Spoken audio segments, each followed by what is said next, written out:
had to stop my recording because of a text message I got from Redbox.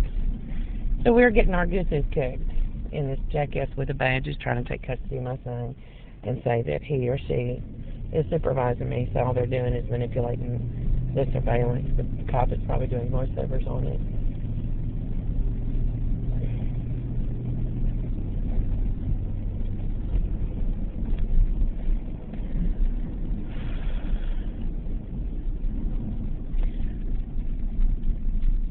And whoever's doing it is dug in, and there's no telling to what extreme they'll go. Wow, somebody just parked their boat there. That's a public grass area. The cops can come tow that boat away and impound it. They charge $100 a day. Or more. They're going to get a day job.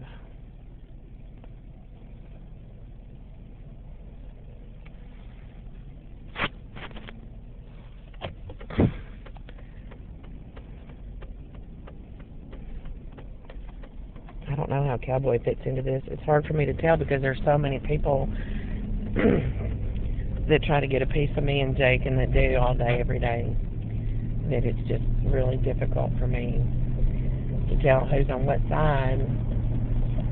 You know, Cowboy's friends with Sarah and Michelle. He smacked me on the fanny last night.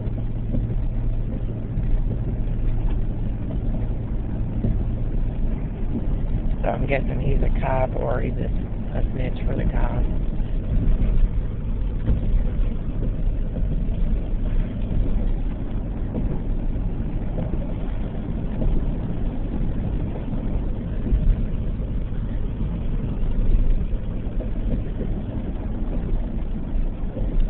There's one narcotic snitch that comes in the store. I asked him one day, I said, "You're a cop, aren't you?" And he said, "No, but I do things for the cops. I'm not a cop."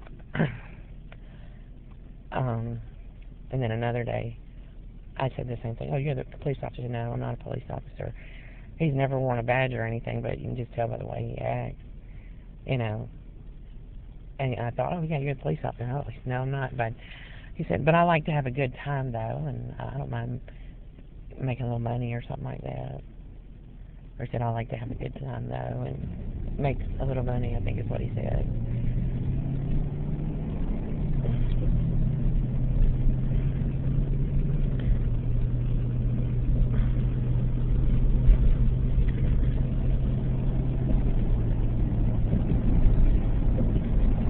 So that's what it is. It's the same sweet talk my mother used to get. My sister just, you know, because my mother was disabled, treated my mother like she was disabled. If my mother didn't want to do what my sister wanted her to, my mother talked to her like she was a child. You know, because what my sister said was what she had to do. You know, and if my mother didn't like it, it didn't matter. If my mother wanted to do one thing and my sister said something else, it didn't matter. And that's not how you supervise people from a professional standpoint. Psychiatric professionals don't do that. If you have a patient who is striving, who is disabled, but is trying to move towards wellness, the right thing to do is to encourage them to do things for themselves. So whoever is managing this supervision isn't professionally trained to do it. Telling me not to wash dishes, not to take out the trash. Andrea's saying that because she's got to do it, because she's got to be able to say that she's the one who did it and Avery did it. That's why Avery was following Jake around like a dog. You know, to say that he was supervising Jake. And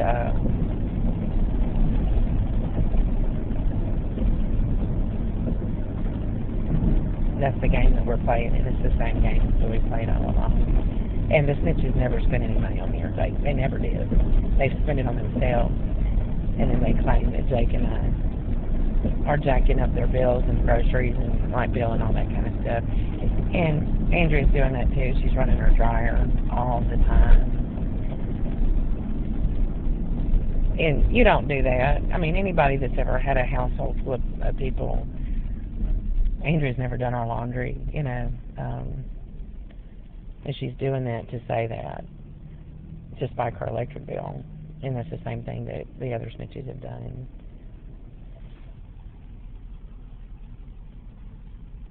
So we are in a very bad situation.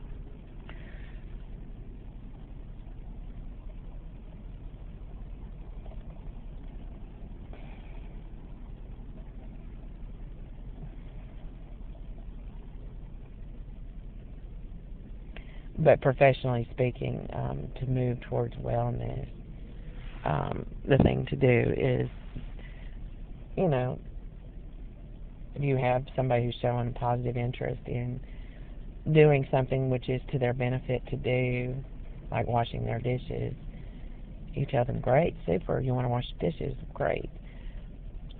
And use it as a teachable moment, and you go and show them how to wash dishes if they don't know how. Or you go back and watch and see how they're washing the dishes to see that they know how. So, there's something else going on with that house, though, because, I mean, I don't know if she is the real Andrea Mitchell.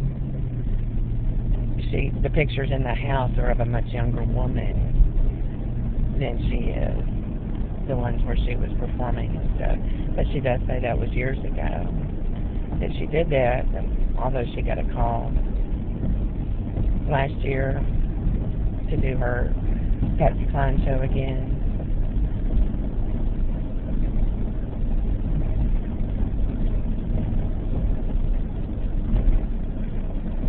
She didn't do it.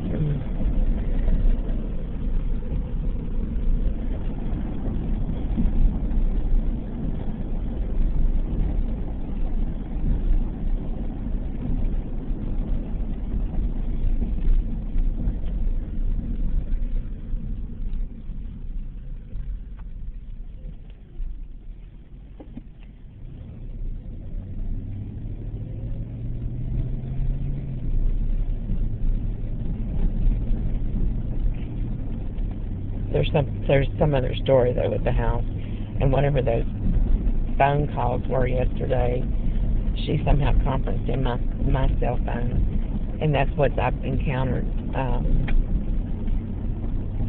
These long messages on my cell phone, nobody says anything until the very end if I have to play it, and at the end it's something I can't understand. But yesterday it was Andrea, and she called my voicemail 2 or 3 times and recorded a conference call between her and a black man, and the black man's voice was bleeded out.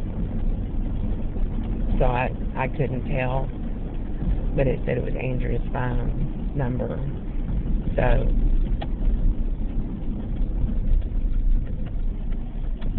that's what it is. It's and she was saying something about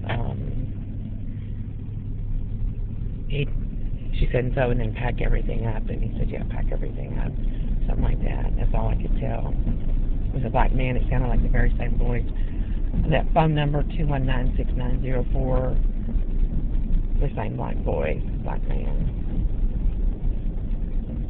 He would have known it was me because it was the store. I don't know who it was, though.